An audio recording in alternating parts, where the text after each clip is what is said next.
Hey, welcome back to another episode of It's a Football Thing, but this is exclusively a Chelsea thing. We are feeling good. We have seen a largely positive performance in our latest pre-season fixture against Udinese in Italy, a 3-1 victory to the Mighty Blues, and I am proud to be joined by two great accounts that I have a lot of time and respect for, and I just wanted to introduce both of them to you. So first of all is Sam. He is better known on the Twitter world as CFC Central. He's known for his great analytical and insights he provides, and as well as Statman Shane, someone that you should be familiar with based on our recent discussions, who runs a great pod. The links to their profiles are in the description, so I highly recommend you checking them out. Sam, I'll go to you first. How you doing, my man? Doing good, 3 in the morning, but largely happy with the result. I mean, it's a regular Champions League night, RJ. I think you're going to feel this in your heart staying up late and watching the big games. But yeah, feels good. Feels like the season's coming back on. So getting into the groove and good to see a performance to go with it. Absolutely, absolutely. Well said. And you know what? 3 a.m. sounds like something I'm very familiar with. So I'm glad to see that others can resonate with my experience every time we watch our Blues play. Shane, how you doing, my man? You're looking buzzing to be here. Yeah, I'm super excited to be here. I was talking with Sam earlier on a Twitter space, which was a lot of fun. And this match today was optimal time for the where I'm at right now in the West Coast, noon kickoff. So that's always nice. And it was a lot of fun watching Chelsea today. There was a lot of energy with the team. I felt like they were putting it all out there to try to impress Tuchel for that starting spot against Everton. And but yeah, I'm buzzing to be here because I'm almost kind of taking in a lot of what Sam and CFC Central, as he's known on the TO, is doing on his account, because I'm almost trying to be an apprentice for him, because he's doing a lot of cool stuff over there right now. Sure is doing a lot of cool stuff. You guys make me blush a lot. I'm not supposed to blush at 29, Shane, but thank you so much. I shall take that very, very humbly and gratefully. Excellent. Speaking of not being so humble and blush, is my fellow co-host Scott, who's put a nice comment in it. It's always good to have a pun like that, especially after a great performance. And it's nice we've put the demons of that poor Arsenal game well and truly behind us. But looking into this particular match, and I just really want to get the ball rolling from a point of view of the lineups. So, and I'll bring it up just so we can have a visual, but basically what I was getting from it was it looked like a team that resembled a much closer depiction of what we could expect to see come the game against Everton. I would say that there were a couple of elements where it might be upgraded, but on the whole, I thought this was a pretty strong lineup. I suppose if I was to offer my thoughts about some of the players that I might have a few question marks over as whether or not they would start.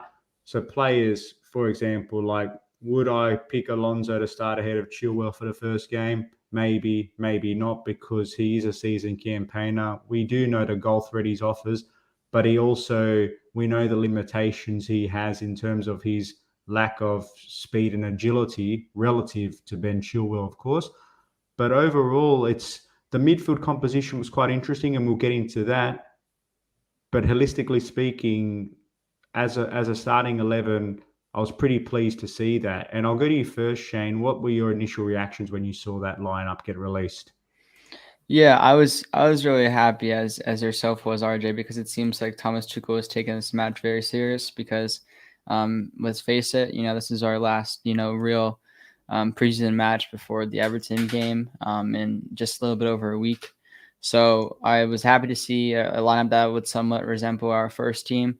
I'm happy that these guys had to play a lot of minutes with each other, especially the likes of Jorginho and Conte, because it's been a very long time since they've been in a partnership. You have to go back to all the way to last season, because Conte has only just joined up with us in preseason. He wasn't with us in America. So nice to see that partnership back up again. Koulibaly getting a good 75 minutes, I think it was. He was just outstanding in the back. He made one tackle with his left foot that really flashed back to Antonio Rudiger inside the area, inside the 6-yard area. So yeah, I was really happy to see him on the team sheet, and that front three of Mount Havertz, Sterling, it's probably going to be what's going to be our best option going into the Premier League season. So I'm just happy to take this match seriously. Good to have these players playing with one another and get those connections and get those relationships out back and going again. Well said, well said. And just Sam, I'll loop you in on this one just while you're collecting your thoughts. I suppose just a couple of other sentiments from a lineup point of view. I look at that defense and at least it screamed to me experience. And we all know in that position, when it comes to the defense, while it's nice to have some youth and dynamism and it's all great for athletic purposes, I do think having that kind of defensive lineup offers that form of stability and confidence to those that sit in front. And as well as that, the midfield pairing that we did have, from the back to the middle areas, we did have a lot of that seasoned campaigners. And I thought that was a show of strength from Tuchel to sort of really try to rein in that pretty poor performance against Arsenal. But just now getting your thoughts, Sam, when you look at this lineup, did you really get a sense of confidence, or were you a little bit, there's a few question marks here because there's some missed opportunities for some of our other younger players or players on the fringe that perhaps should have been given an opportunity from the get-go? So just a couple of your sentiments on the lineup, mate. I think I agree with both of you in terms of finding the optimal lineup for the first game week. This is probably the closest that we've been in preseason. And obviously, the players that sort of looked a little shabby, looked as if they might not be starting on the first week, but obviously Alonso and Aspilicueta, two guys who are experienced, but also a little unsettled, I would say, in terms of wanting to move back. It's a World Cup year. Definitely might not be starting when you take into consideration that Ben Chilwell is the starter for us, and now that he's back, as well as at right centre back, we've got Chalobah, who's also coming through, and with Aspie's 1v1 issues and the amount of times he was sort of struggling to keep up with the pace and keep younger wingers, I would say that it looked as if like we were two players short from a proper starting 11. But otherwise, I was pretty happy in terms of getting Jorginho and Kante. Both look really good, especially like on the ball. Jorginho was excellent. I felt, except from a couple of positional issues, which again is all right at this time of the season. But the amount of passes that he was trying in the attacking third, that beautiful ball to Sterling, a couple of great balls to Mount and Havertz as well. Absolutely gorgeous, absolutely gorgeous. It's something that he was, tasked with doing at Napoli. And I think it was just letting him be a little more adventurous with his passing without fearing turnovers, without fearing counter attacks. I think it brings out a little bit of the genius in him. So it was good to see. Front three, I think, again, great. Lovely to see the kind of, I would say automatisms developing between Sterling and Mount, a couple of 1-2s, a couple of quick passes into the box. Havertz, again, pretty decent. His finishing, though, needs work. I mean, last season, he missed 12 big chances and he scored 8. So it wasn't really a great finishing return. So if he does have to explode now and become the player that he is, I think he needs to sort of hone those little parts of his game, make sure that he's, capitalizing on his return. Good to see him also not start in the center. I've sort of like bought up this point consistently. I feel like he can play there. He's definitely developed that part of his game, trying to play as a conventional number 9, not even a false 9 where he's constantly dropping and doing stuff. He's actually played as a very stoic presence in the box, against defenders, trying to make sure he was getting at the end of good crosses. Good to see him drift a little away from the center, give Sterling that responsibility, let him drop deep, let him drag defenders out. It creates space for him. It creates good avenues for him. So I think that's definitely going to be, something to watch if we do continue with Sterling in the center. I think it brings out the best in probably the entire front three as a unit. So overall, had a good feeling. I think that we will see Chilwell probably make his way into the starting lineup. We've got a game tomorrow against Udinese again, I think, behind closed doors. So we will see probably a lot of other guys get a run in. We won't be able to see probably how they end up doing, but a good 90 minutes for Chilwell, I think, will do him a world of good because he has looked Yeah. a little rusty and isn't easy to come back after an ACL injury. We've seen that in terms of long-term injuries with Ruben Loftus-Cheek and Callum as well. So, we have to err on the side of caution, make sure that he comes back to speed. And hopefully, if we have Chalobah and Chilwell gunning on the first week of the season, I can see a good starting 11. But that's Yeah. probably why they're still going for one centre back. I think Fofana and all the links that we're seeing, Simakan and Badiashile, one more centre back is probably what's on Tuchel's mind. But if you had to go into the new season with this 11, with this performance, I would be pretty satisfied. I said. Yeah, and that's fair. You brought up a lot of very interesting perspectives there, Sam, and like from the midfield composition to the need for another centre back, because I think it looks like we are going to prefer with this type of setup, at least as a dominant type of structure. I also really, and I gathered the similar observations up top in terms of having Sterling as more of a focal point, but having a bit of that fluidity to allow to engage Mason and Kai, who, I'll go off on the front foot here. I thought he had a mixed performance. I felt we saw a few good elements from Kai in terms of his presence and movement in and around the box, and being able to jump on the right hand flank and get himself involved. But there were a few moments as well where I thought, if this was the Kai that we'd expect to see and had the confidence that we've seen in parts of last season, I felt like he would have been good for a goal or gone a little bit more involved. But I did see some good elements, and it's really to your point about Sterling being able to help elevate those around him. And there was one moment where, now I want to talk a little bit about first half and second half, but just to jump ahead just quickly, there was one moment talking about Sterling's influence where I saw, you might recall, it was around the 75th, 76th minute mark. He was on his own, chasing a lost cause and pressuring the keeper. And as a result, you saw Mason come up behind him. You saw then Kante fly behind him. And it's just that intangible influence and leading by example that I think that kind of level of standard, quality, experience and skill will help improve the collective output of those around him. But Shane, just to work our way from a chronological perspective, because I felt we started off the game quite brightly. We were really asserting ourselves. I didn't see much of Mason in the first few minutes, but as you'll recall, in the 5th, 6th minute mark, Mason, his ever-pressing energy was what actually caused a turnover, and Kai had a pretty strong claim for a penalty, but then upon the replay, you could understand why the referee didn't give it. But then Raheem Sterling had his effort, which was a nice pass through to him, used the top of his foot, went for power rather than placement, got blocked, and then Kai tried to also lob the keeper and drew a save. So the theme of us dominating possession, creating some chances but not converting them, was something that was present in that opening exchange. But just want to get your thoughts on that first half, and really what stood out to you, just for the benefit of our viewers who might not have been able to catch it live. Yeah, I think the pressing from the front three was very impressive today. No pun intended. I think especially the likes of Mason Mount, you really saw him start to get into, out of preseason form, I should say, into, the get-go tonight.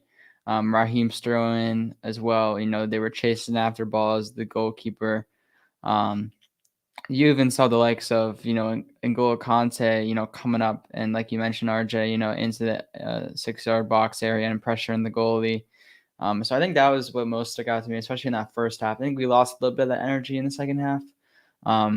But in the first half, I was really impressed with our pressing, and as well the ability to slice through the midfield of Udinese. And I don't know, it's not the biggest challenge in the world to do, because they finished 19th or something like 16th or 15th in the Serie A last season. But yeah, towards the mid-table area, mid-table. Okay. Yeah. It's not the best Serie A team. Mind my inaccuracy of their table right there. But Yeah, not the best side to judge this on, but the thing that concerned me still is the midfield getting on the counterattack, kind of getting blown by. I mean, you saw that for Udinese goal. But other than that, I mean, I was impressed with the attack. Preston, I know they weren't finishing their chances. We probably could have had easily 3 more goals tonight. I think Strohan especially could have been a little bit better in front of the box, and in the area. Excuse me. But yeah, I was really impressed that these attackers were up and ready for tonight in a preseason match, because it looks like they're in season mode. Well said. And Sam, I want to shift our thinking towards the middle of the park, because it was nice to see the European juggernauts of Kenhi or Kante and my fellow countryman, Jorginho. I thought for large parts, and you touched on it nicely about the progressive nature of Jorginho's passing, and that's certainly something that myself and many others noticed as well, because I think at times with Jorginho, there's a perception of the lack of forward thinking with his passing, and sometimes the reticence or the hesitancy to be a little bit more forward thinking or risk taking with his passing, when we know that he possesses those skills and those qualities. So there were a few times, particularly in the first half, where obviously for the goal for Sterling, but even beyond that, I actually liked the fact that he was attempting some of these more risky, low percentage passes, but high risk, high return, because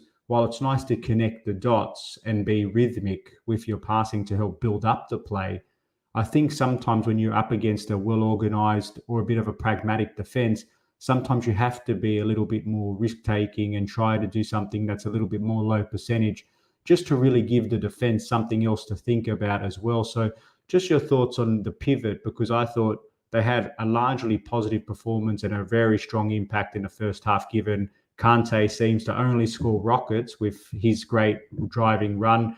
And I thought he did some really good things at times with his ability to turn and pivot and pass and link up with the rest of his teammates. So just your thoughts on Kante and Jorginho in that first half in particular.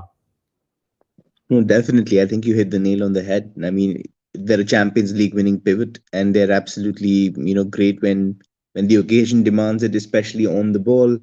I think they offer a very complementary skill set. Kante is obviously extremely dynamic and loves to sort of take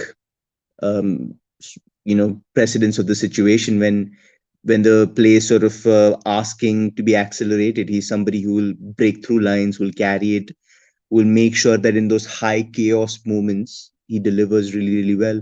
Jorginho is the antithesis of that. He'll slow things down. He'll make sure that at times when you're under pressure and there are these pressure cooker moments in big European games, you slow the entire tempo down. He will make sure that the team gets its breath back, make sure there is no, urgency. Sometimes that sort of creeps into your game when you're under the caution. And I think he has the intelligence, has the composure to sort of like temper it down. I think he does it better than most midfielders in Europe. The only thing is that, compared to the first two sides, Liverpool and Manchester City, I think what allows them to sort of play a very expansive kind of passing game is the fact that they've got two midfielders who rank pretty highly in terms of recoveries. If you look at the Premier League table last season and you look at the amount of recoveries that players made, I think Virgil van Dijk was somewhere in the top 5. Rodri was second in the league. Then you've got Fabinho on, I think, 28 or something like that. And Thiago was, I think, in the top 10. So you've got two midfielders and like one centre back who are obviously collecting loose balls. And that tends to happen when you're playing, those Hollywood passes inside and the ball breaks loose.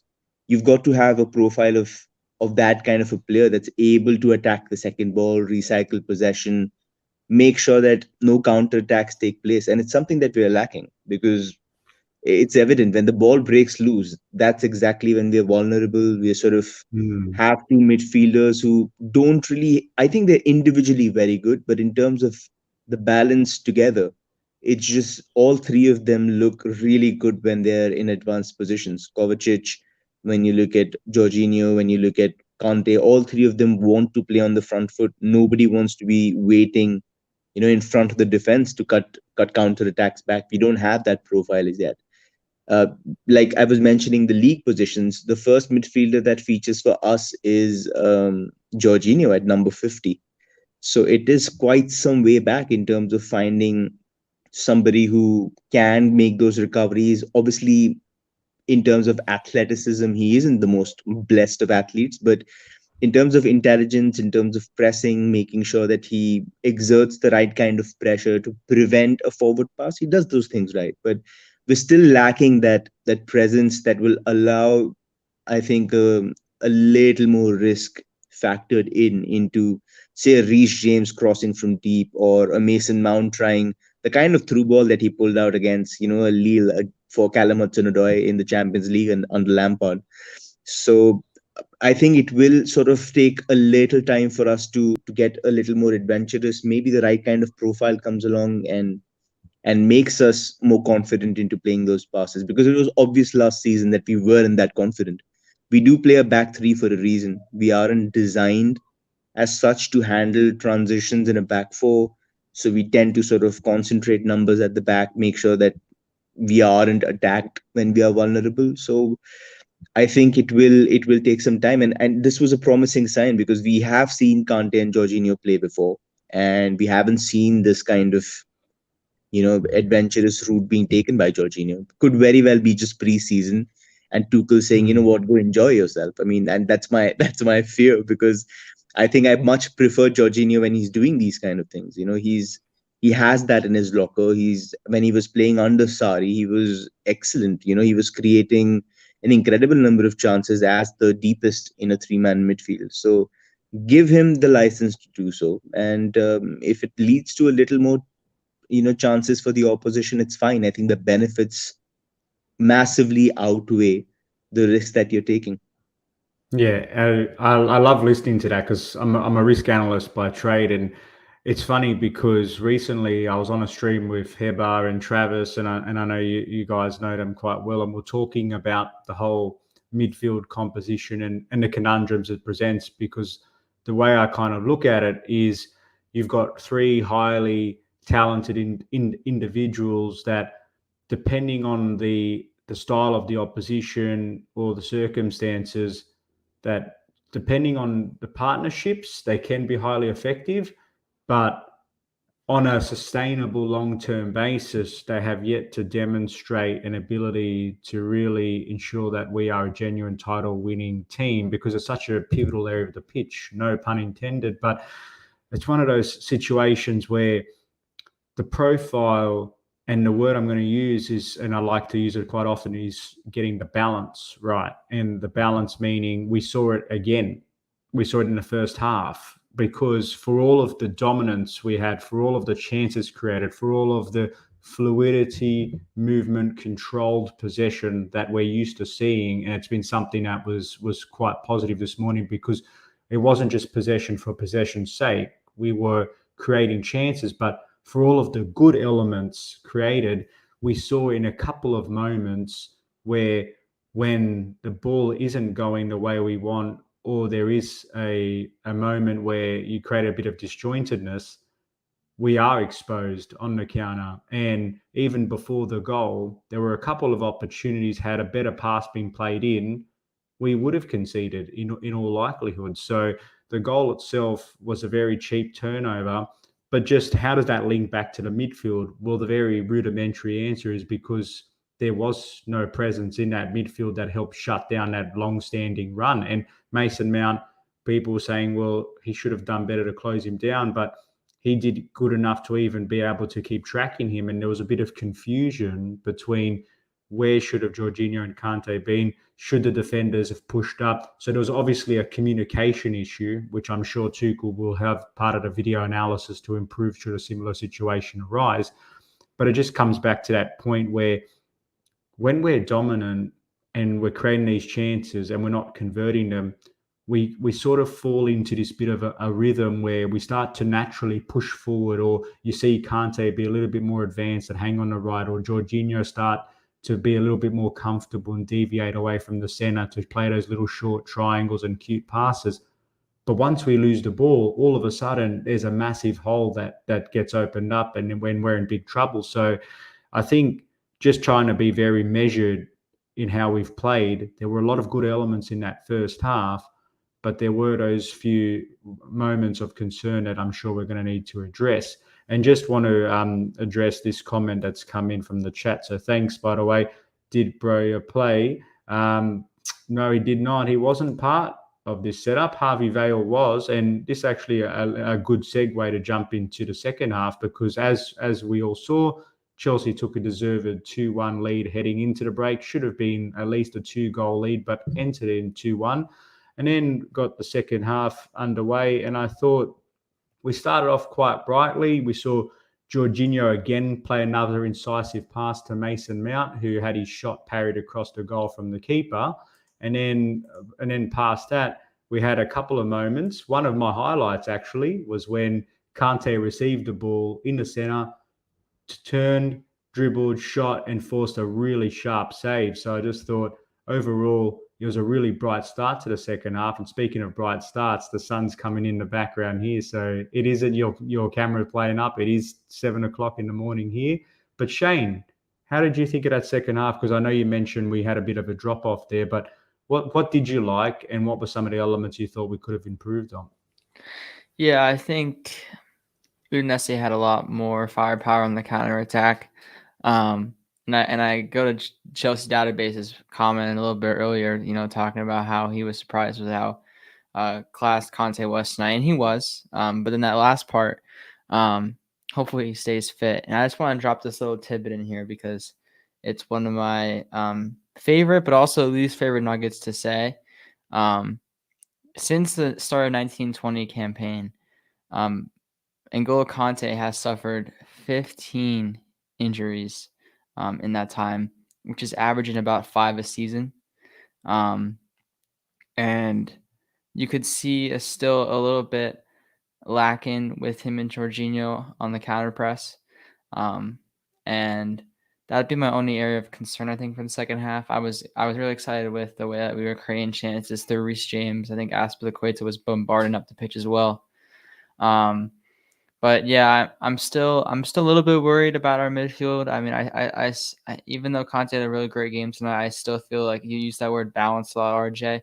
I think Jorginho and Kovacic is our most balanced midfield pairing at the moment. But nothing to take away from Conte's performance tonight. I mean, got the goal. It seemed like he was all over the place. He was bombarding forward. He was coming back to make tackles in our box. So yeah, I was just really impressed with Mason Mount tonight. He looked amazing. He looked like with Mason Mount that we all know and love, because he puts it out 100% every time he puts that Chelsea shirt on, even in the preseason. So guys like that, for our younger players to look up to, like a Harvey Vale. You saw Harvey Vale get stuck in a little bit time and time again with some tackles, which I love to see.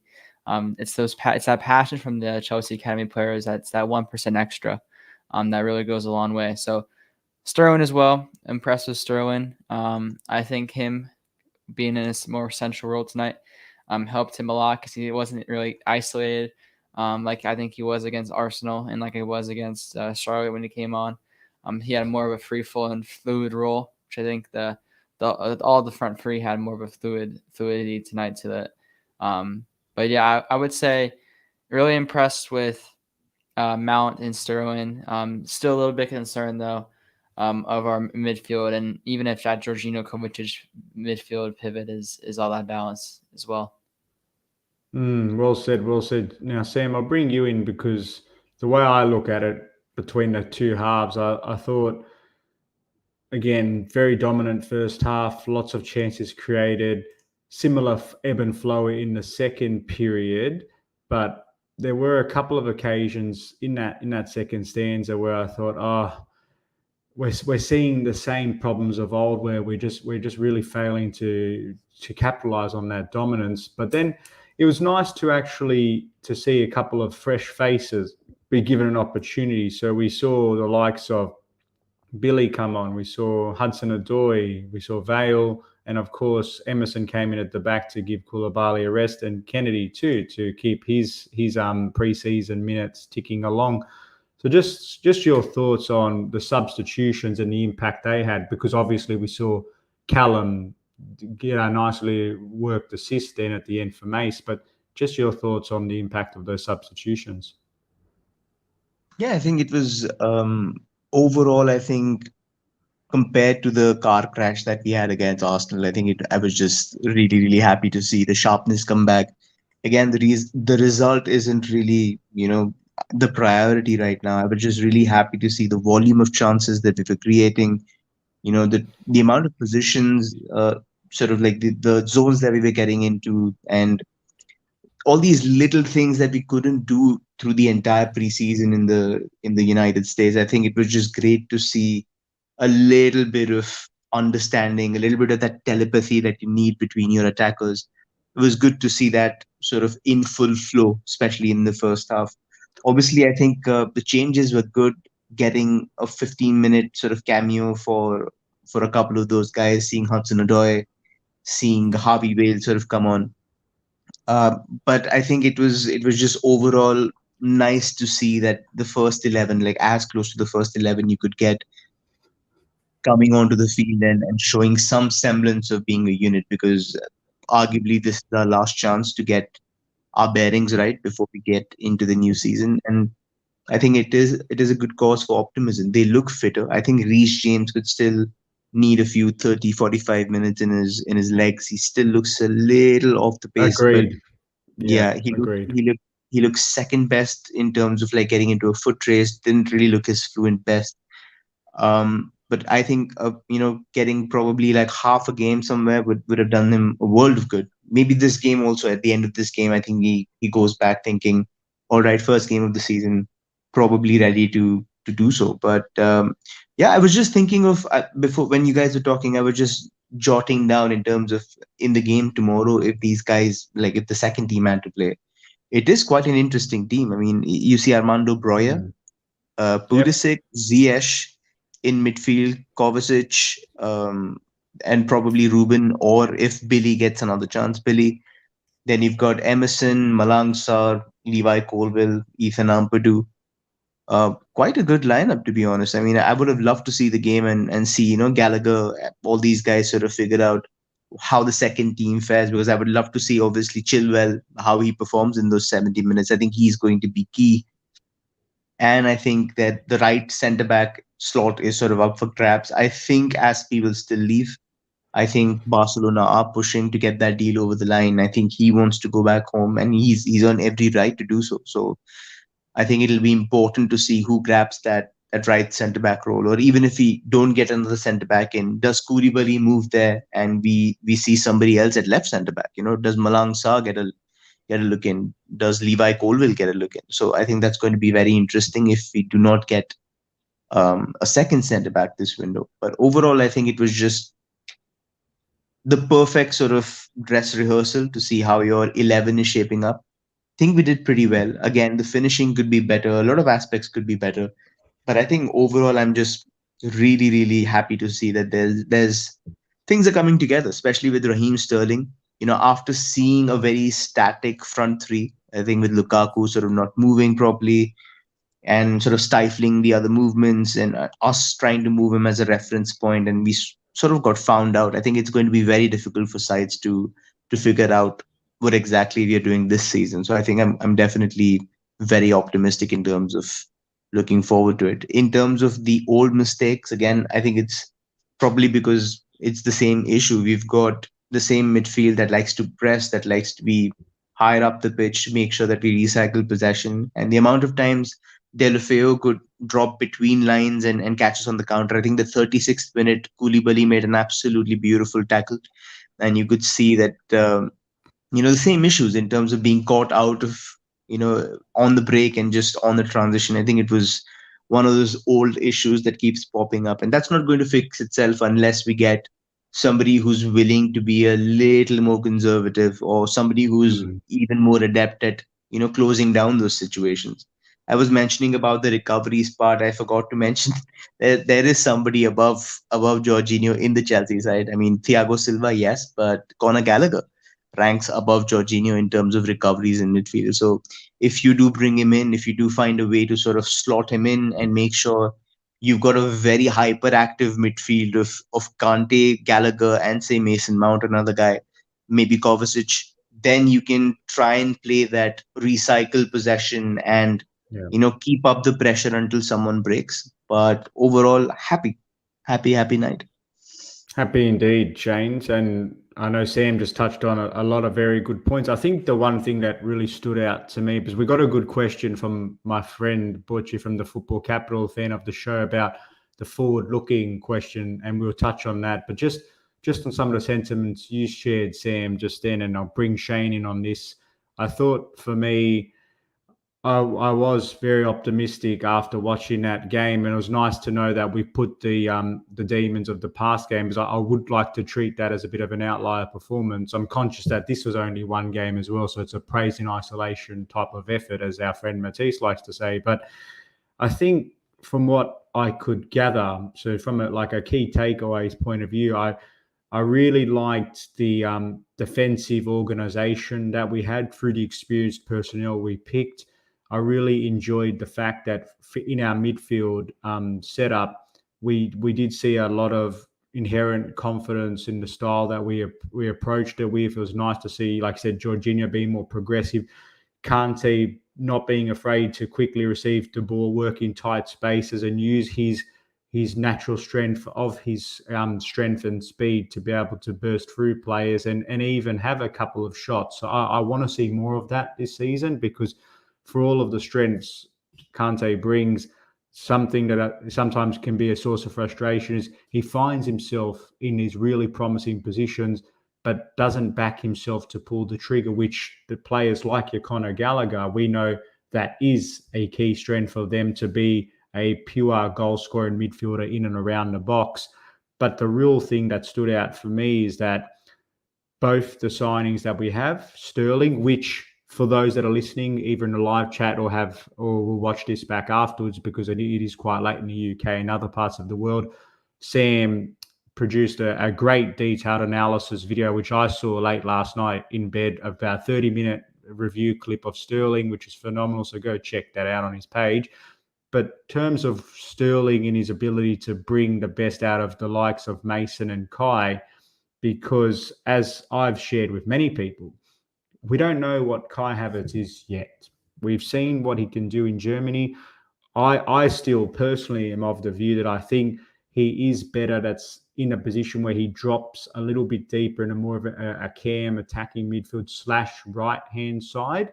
But obviously he has that versatility to play in the middle through his height and silky skills. So the evolution of Kai is going to be important, but I think with the player in Sterling around him, it's going to take a lot of the pressure off Kai. I genuinely believe that. And Koulibaly, we all talk about the great tackle he made in the first half, but there was also a moment, I'm not sure if you guys recall, but it was around, I think it was in the 65th minute or whatever it was, when the ball was running down the channel, and he absolutely had to use all of his recovery pace to pull off a great tackle and not only keep the ball from going in for a corner, but it got fouled in the process. And it was very Ruder-esque-like. And I just thought, I even put out a tweet saying, this guy's recovery pace and tackling ability is going to be absolutely crucial for us just because of the way we play. So just as a thematic, both those signings, while we'd like more signings, the ones that we've got so far have been top caliber, and long may that continue.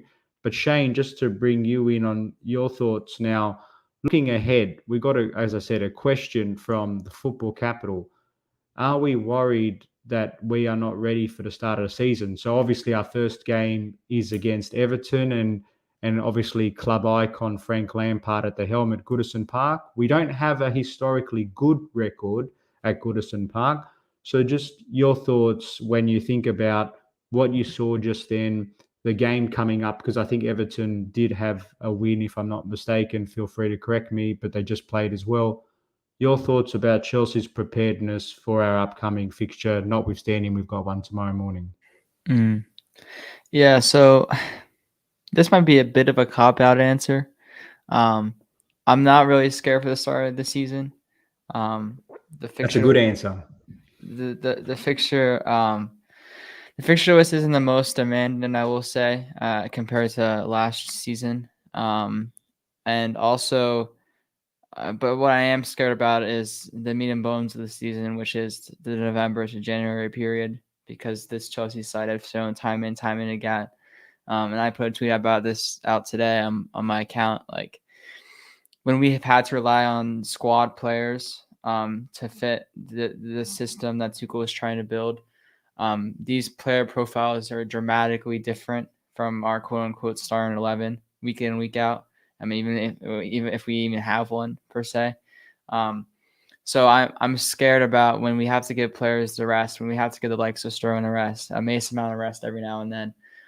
The likes of Pulisic, the likes of Alonso coming in for Chilwell, the likes of, let's see, so I said Pulisic and Alonso, like a lot of these guys on our depth chart that are below the quote unquote starting 11 have completely different profile and prototypes than all of our, attacking players. And that's what you need to rely on when you get to the winter parts of the season. So, yeah, I'm scared about the meat and bones of the season per usual, but to begin the season, I'm not too scared, especially because our fixture list is kind of kind to us, which I'm happy about because this team has not looked the best the past couple of weeks. I mean, we saw that against Arsenal. So yeah, I'm excited for the Premier League to begin. It seems like it's been a little while, especially these new signings. We've got a Premier League proven pedigree in Raheem Sterling. We've got someone from Koulibaly coming from overseas who has shown that he's a true professional, top professional on the club and international level. Recently winning the African Cup of Nations with Senegal, and we've got a leader in both of them as well. So I think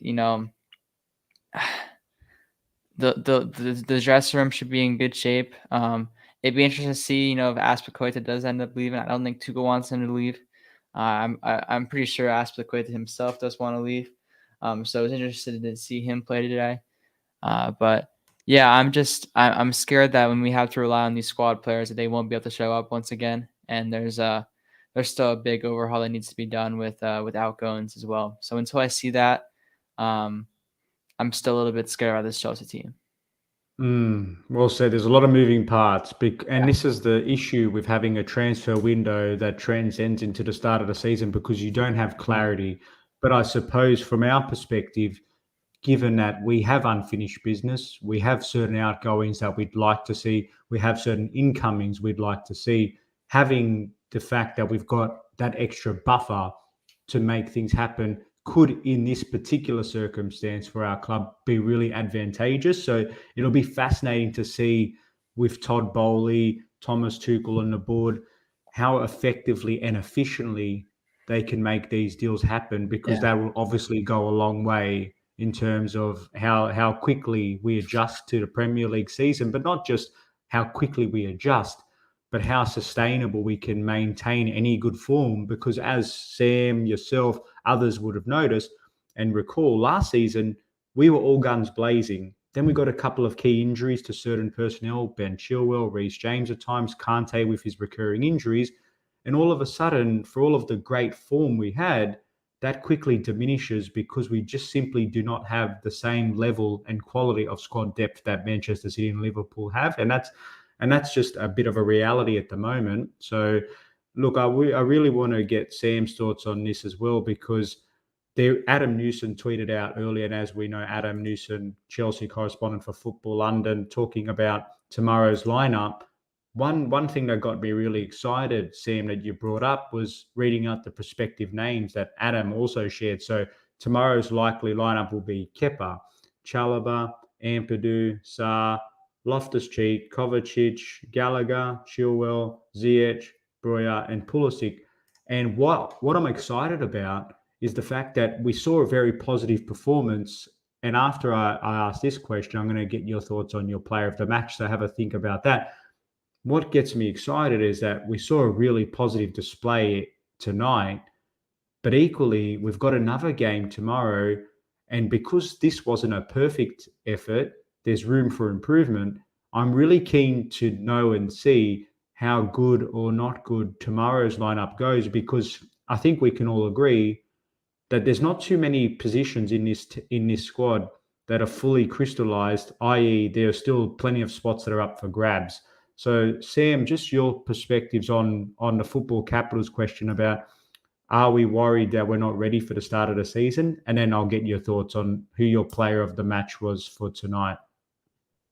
No, I think there are potential fracture points, and there are some things that you cannot prepare for. I mean, the amount of injuries that we had last season, it was just inexplicable. I think it was unprecedented to have 22 of your 25 players injured throughout the season.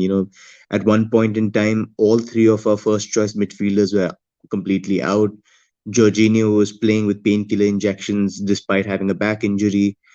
At one point in time, our attackers were out. At one point in time, both our wing backs were out. So it was definitely a very devastating consequence to be in. And we've seen Liverpool go through that a couple of seasons ago, and they barely made fourth because of just how bad their injury crisis was. And I think it was just Alexander Arnold and a couple of others who were injured. Van Dijk was injured when he had that horrible injury against Everton, and it completely shook them. It was very difficult for them to come back on track. It was tough, and I think it's just something that we have to prepare for. We need like depth in terms of wing back. I don't really trust our depth to sort of shine through if we get to the latter stages of the Champions League. Would you trust, an Emerson, and who would you trust at the right wing back if Reece James, God forbid, gets injured? So I think those are questions that definitely need answering. That's why we've been linked with, say, Joachim Mahler, who's the Danish fullback who also plays on the left and right, as well as a back three and a back four. So if Joachim Mahler makes it, then I think we have a very sturdy option to cover both flanks. So that makes sense. There's also the contract situation with Jorginho and Conte. Both their deals run out next year. So that's going to be very interesting to see in terms of how it changes the concentration levels, the noise during the season. Jorginho's agent loves talking. So we'll have to see how that sort of plays out in the larger scheme of things. But yeah, I think in terms of, like you said, there are a lot of squad places that could be up for grabs. If, for example, Havertz doesn't really capitalize on his chance, I could see, Tuchel try and make a few tweaks here and there. Breuer is waiting in the wings. I don't know how his role is going to be. Then there is the additional sort of possibility that we find a formation that is a back four and a back three hybrid, something that he's done in the past. And you suddenly see somebody like Hakim Ziyech become very important because he plays as a wing back, out of possession. So maybe he also gets a new lease of life. And I think when you look at his numbers from last season, he played 1,000 minutes less than Mason Mount, and he created one big chance less. So he is somebody who has an incredible amount in his locker. And I think the best placed sort of player to create something out of nothing. He is somebody who creates, high risk, high reward chances. And in difficult games under opponents who are difficult to break down and who are happy to sit back and incentivize 1 point away from Stamford Bridge, maybe he comes into the picture. If he can remain fit, if he can avoid those injuries that he had last season, I think he becomes important again. So lots of different dynamics, I think, that need to be considered. Sterling again is somebody who's played 33,000 plus minutes in his career. He's now 28. So how does it affect his longevity? How does it affect his durability during the season, especially when we're playing a game every 3 days? I think those things are also going to be very, very important to see. So I am enthusiastic. I think we still lack depth in certain situations. I think we need to get, a wing back. We need to find a very competent midfielder. Shane and I were discussing names in the space earlier. It was just about finding out, can we find a good defensive minded midfielder? Somebody who can just come in and offer a different profile, somebody who's also good on the ball, can offer a high amount of industry, can sort of lock the defense down when they need be, and the kind of profile that allows somebody like a Kante to shine. Because the best seasons that we've seen with N'Golo Kante are next to a more defensive-minded midfielder. You look at Nemanja Matic, You look at Danny Drinkwater. Correct. Those are the Yeah. players who allowed Conte to do his thing, to close people down, to rely on his instincts. While again, when he's playing in a midfield with a Kovacic or a Jorginho, he's unable to sort of rely on those instincts and that wonderful sense of anticipation that he has. So maybe can you look at a Ibrahim Sangare for a 30 million fee and get him from PSV and see if he can fit in for one of those two midfielders, because we probably are losing both midfielders next season. So those are things to consider. I think we're still 2-3 signings short, still some time to go in the window, but depth is most important. I think we need to anticipate injuries happening. The World Cup is happening this year, so some people will come back injured. So hopefully there will be enough time to make those reinforcements happen. Well Can I said. chime in here real Yeah. quick, RJ? Sure. Sorry to Yeah, cut you go off for it. there. No. But if someone like Kai Havertz doesn't end up quite, working out with what Tuchel's kind of the philosophy that Tuchel's trying to play, I could see Raheem Sterling having a huge role where he kind of played tonight. I think him and Mount have some amazing chemistry with one another. It's just find that third piece. I just think Havertz gets in some of the most awkward positions ever.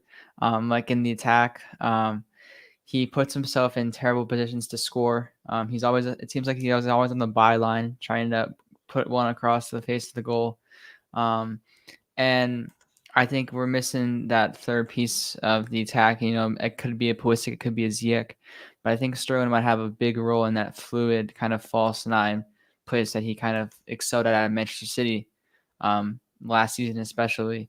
I think Tuchel could see Sterling as that player that could fit his mold and kind of put +1 around him, Mount +1 around him instead of Mount Havertz and Sterling. So I think Sterling could have a big role in that position. What are your thoughts on that?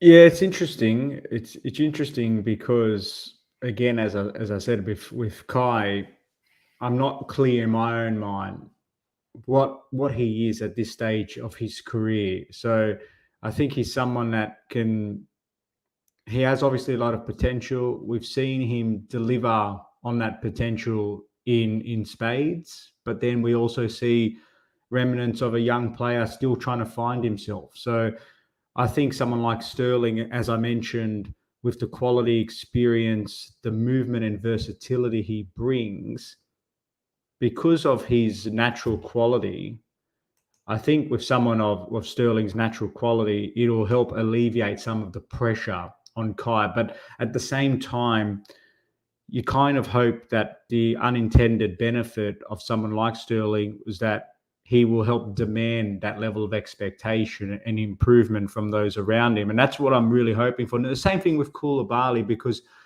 I know we're talking attack, which is obviously an area that needs major addressing, but personnel-wise at the back, while we do need another CB and like I said, another depth for the wing-back position, what Koulibaly will help bring is a bridge between the short-term remainder of the Rolls-Royce of Thiago Silva and help nurture the talent of the prodigies that we have in your Trevor Chalobahs, your Colwells that are hopefully going to stay, and really act as that conduit to connect the two, because at his age, he's still in his prime years and will be, fingers crossed, for the foreseeable future. But I also just think Sam touched on that point with the midfield area and the contract situation. It's something that's quite precarious, but also trying to be a glass half full. It's a bit of a potentially a clean slate and therefore a little bit of optimism, because this is naturally a period of time in which we can reassess about what's the type of profile we want to have, because at the moment we play a certain way. And that's partly attributed to the personnel we have, because we don't have total flexibility, because not each player can just manipulate themselves to fit every single system. So given the fact that we're about to we're in the final year of their contract now, if we don't decide to renew them, it does give us that opportunity to think a bit more long-term and bring in those players like you mentioned, Sangare. Do we want to give players like Ampadu a chance to shine there, or do we want to look at a bit more of an attacking-based midfield where we have the likes of both Gallagher and Mount spearheading a 8-8 system? So These are all questions that are up for grabs at the moment. But I kind of think, and I want to sort of start to wind back and look towards finishing this stream. So thanks those who have tuned in, by the way. Make sure you check out Shane and Sam. Links are in the description to their pages, so highly recommend. But just looking ahead to expectations for this season, Sam, you said we probably need 2 to 3 more players to really help tweak the dial, to really help improve our situation. But I suppose I'll lead the way from an expectation point of view.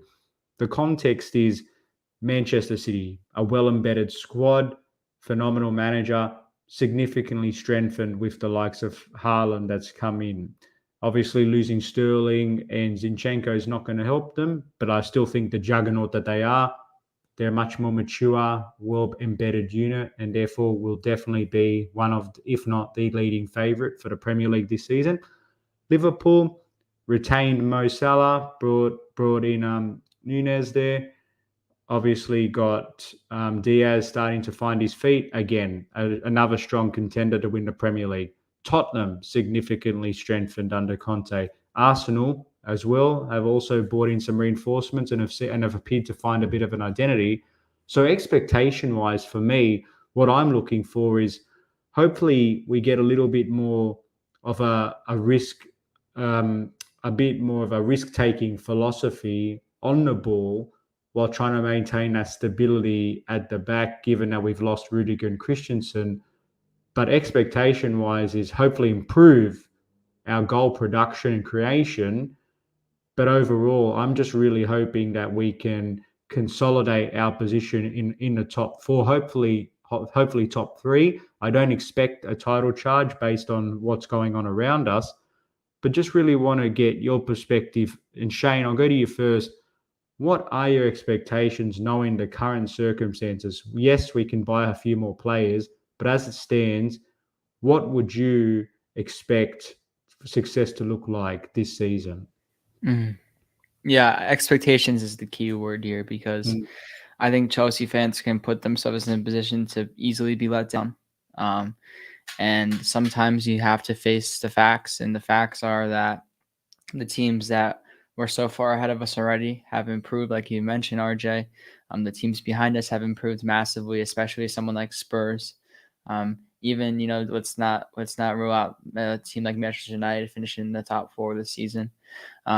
So I'm somewhat nervous of us finishing, especially in that top 3. I think the expectation once again should be Champions League spot. I think stability is a big thing for this top boys ownership, especially in that first season.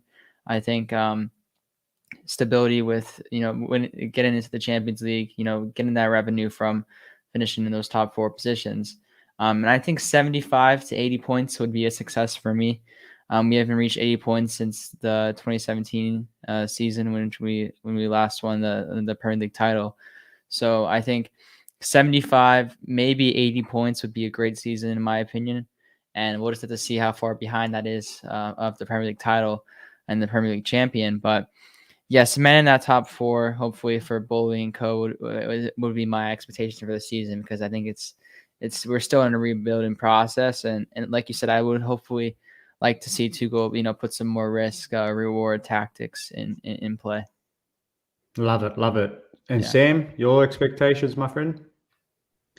Well, I think everything put into context, it's very important to understand that we just changed ownership. We were on the brink of just complete catastrophe at one point, and we've still not got the new recruitment in place. We've still put out adverts for data scientists and figuring out whether we can get Michael Edwards in or we can get a DOF in. And without that groundwork in, without the guidance of, say, a Marina or Bruce Buck, guys who were basically shaping the strategy of the club for the longest time, it is sort of like an unhinged kind of situation where the old ownership has left behind a lot of work, and the new one doesn't know whether to trust it.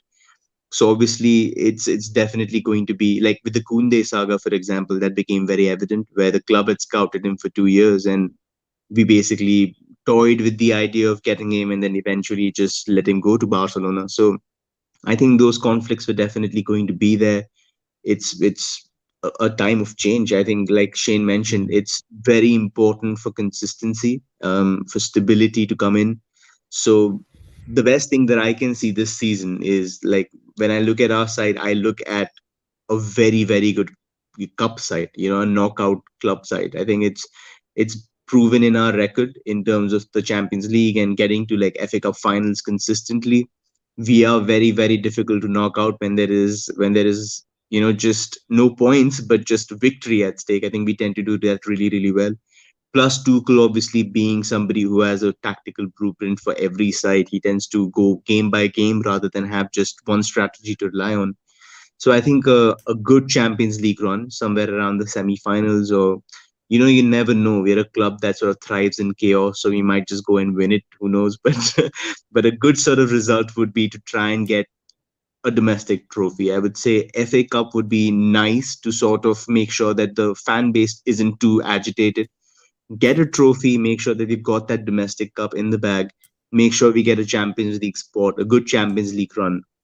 And next season, when things become clear, when our midfield situation is more clear, when we realize if we can get Declan Rice and finally sort of sort out that midfield, make sure that we've got our other forward targets in, whether we've got a recruitment strategy in place, we've got a DOF who tells Tuchel exactly what he wants or what his team needs, it'll become more evident. I think when we look at City and Liverpool, obviously there is a measure of intimidation, but that's been built over 6 years by a setup that has been gifted to them. When you look at Pep, he's got a very, very good friends and advisors in Ferran Soriano and Bergistan who are absolutely close and vital to him. They tell him exactly the kind of players who will fit in, and the club buys it for him. And with Liverpool, obviously, the recruitment strategy, everybody knows how great they are in terms of data. One player goes in, another comes out, and it just basically looks like they've replaced the same player with another player. So it just looks great for both those clubs. And I think that will be built over time slowly. And I think, we need to be a little more realistic, a little more patient. So that would be my prediction. Yeah, you brought up some good points to try to keep things measured and considered, and that's all the qualities I love about being a supporter. Is we're passionate, but it's important to really put things into perspective. When we're looking at expectations, just to sort of paraphrase, just for any other listeners, because a lot of the listeners of the show are from fans on other supporter bases, the difference is the landscape has changed. We're not entering this season on a clean slate in a mature operating environment.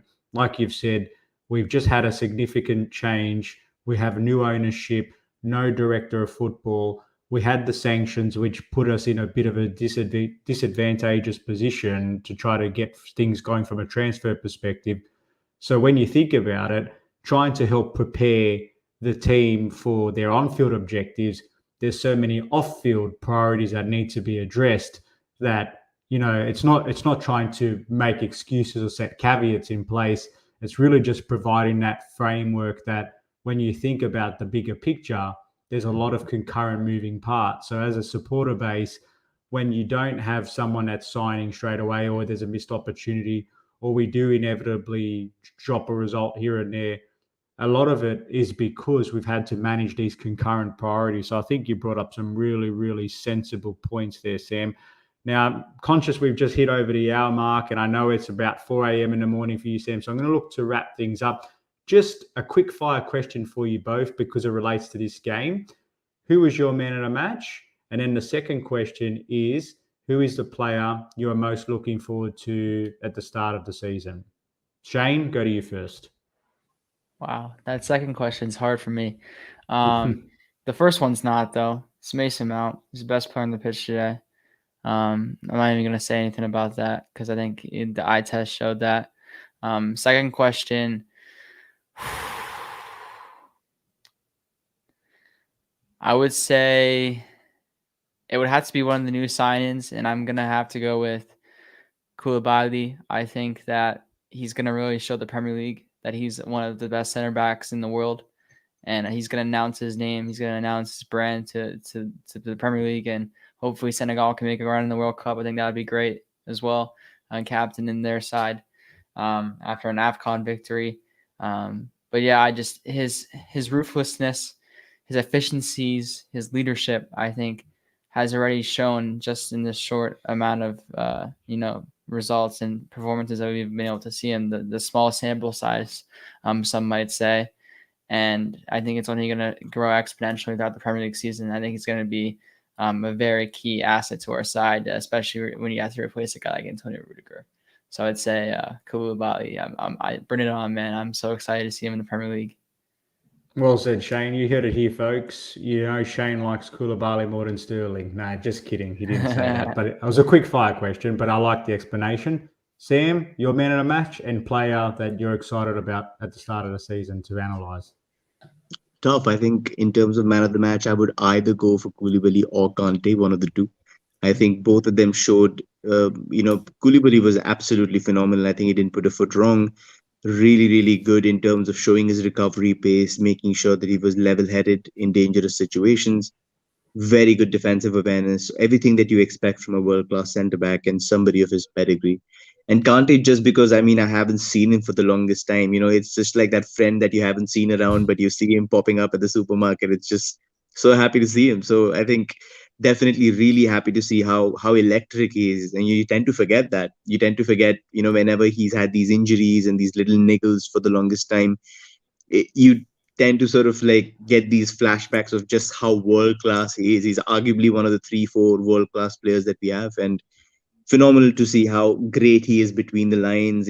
Getting that goal from distance, doing everything that we needed. So definitely him or Koulibaly. I'm happy with either of them. So definitely there. In terms of the player that I'm most excited, I wish I could say Sterling, but I spent like 100 hours these past 2 weeks watching his games and analyzing him. So I need to take a little bit of a break from Sterling. So probably like I would go for Koulibaly. I think Koulibaly again is, somebody that I've waited for a long, long time. We've been linked with him every season since 2016 or 2017. So it's been a love affair just brewing in the background, and finally we've got him. I think he's very excited to be here.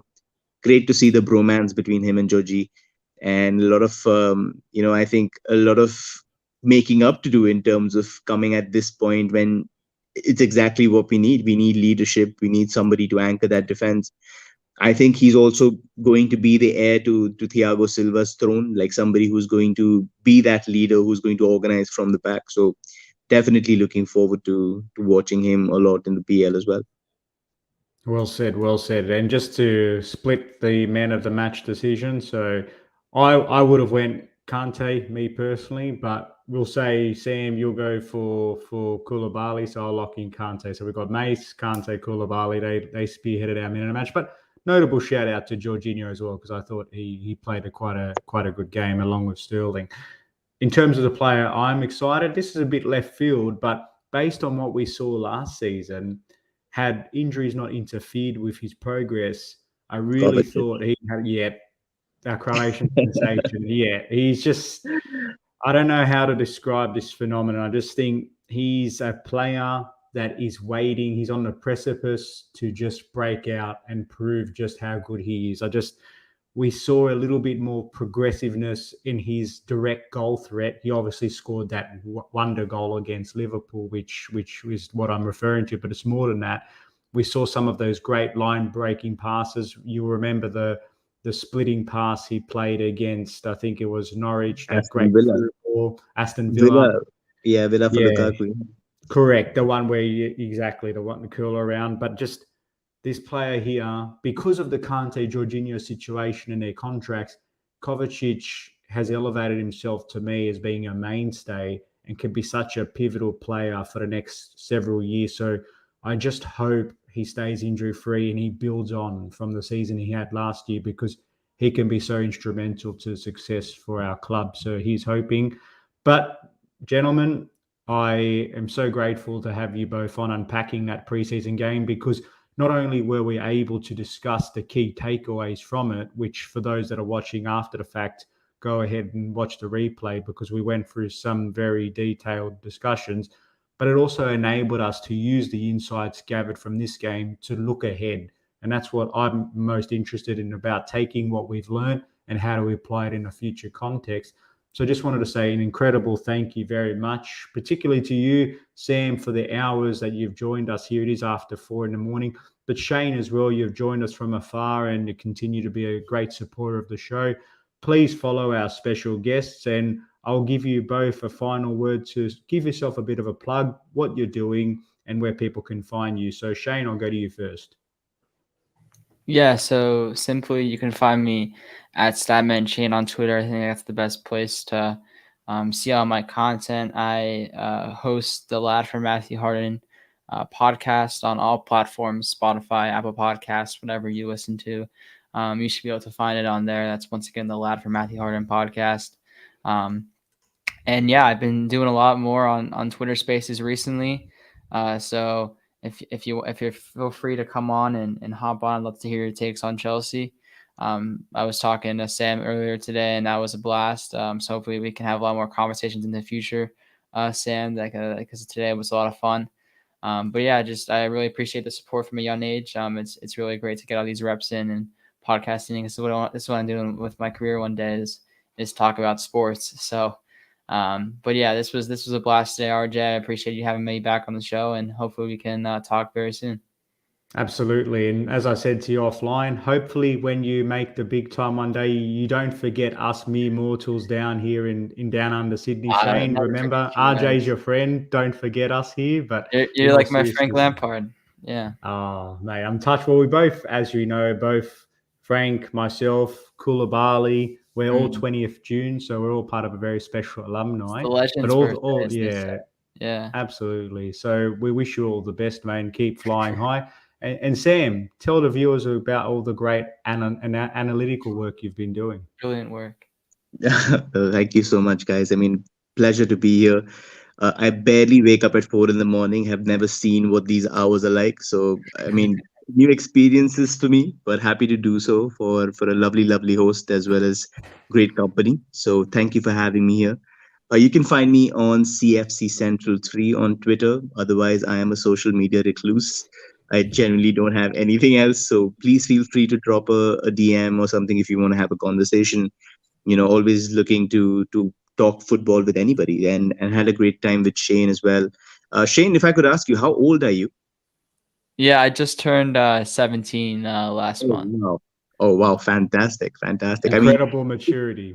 Yeah, incredible maturity, great perspectives. I think, it's something that when I was starting off, I started writing when I was 16 professionally. And I remember the first time I covered the FIFA World Cup for ESPN, it was just this incredible experience where, I bumped into Marco Materazzi by mistake, and I had a conversation with, Diego Forlan and all these guys. It was just discovering those experiences and finding why you really love the game. And, I think at your age, it's just about trying to keep these moments alive. You have to keep dreaming about, meeting your heroes. You have to make sure that you're well prepared every second of the day. You have to be, hungry for knowledge. I think it's just expanding your horizons. As like you said, you want to make a career out of this. I think you're absolutely on the right path. Keep doing this every single day. Keep, like Rudiger says, keep the hustle alive. Just keep pushing. And I'm very certain that one day you're definitely going to get there. And you've got us. I mean, anytime you need guidance, anytime you need any help whatsoever, you've got us around you. You've got a great community around you. So happy to be of help. Cheers, mate. Wonderfully well said, Sam. Wonderfully well said. So you've met Marco Materazzi, Diego Forlan. You've been on the byline with Alex Goldberg. You've been on the London is Blue. But now you've reached the pinnacle of your career. Now you've been on It's a Football Thing with RJ, and of course accompanied by Shane, who is going to reach some dizzying heights. But in all seriousness, guys, thank you very, very much. For those that have had a chance to watch this back, feel free to slap a like on the video, subscribe, share with your friends, because it just helps us reach that wider community, because that's what we're all about, trying to have a joint discussion with other passionate and fellow Blues. But until then, take care, guys, and go to Chelsea.